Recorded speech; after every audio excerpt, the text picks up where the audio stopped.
Welcome to Cross Paths, the podcast of the UTMB World Series. Every month, two runners, one elite and one amateur, come together to discuss trail running and much more. A new episode is coming soon. North American runner Dakota Jones, third at CCC in 2023, chats with Luca Quattrone, a passionate Italian runner from Verona. Here's a sneak peek while you wait for the full episode to be released. How has your perception of performance changed over the years? Has it changed at all? I think that if my perception of performance has changed, it's more like I've been able to relax a little bit and trust that I'm going to have good performances and bad performances, and they're both worth. One does not represent failure or success. What is successful for me is doing the best that I can and trying really hard.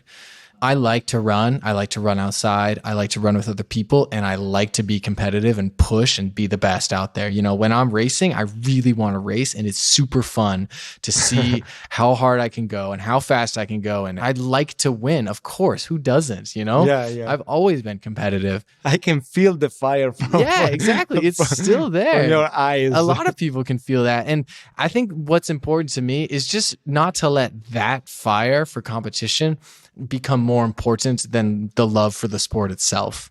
Because if I let that happen, then at some point I will not be able to compete.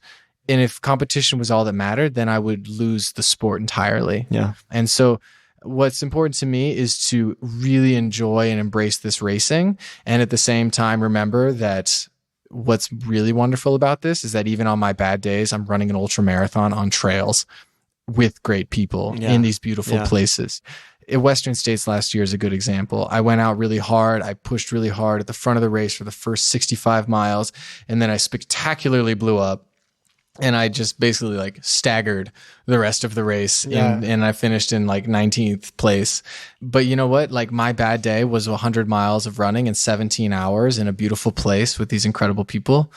It's like, it's not a bad day, right? So let me ask you a thing. When you blow up like that, I hope it was just one time. Yeah, it's the only time that's ever happened to me and will ever happen to me. Okay. In that situation, how you felt about that? You wanted to quit the race? What you felt about it? I think 10 years ago, I would have wanted to quit.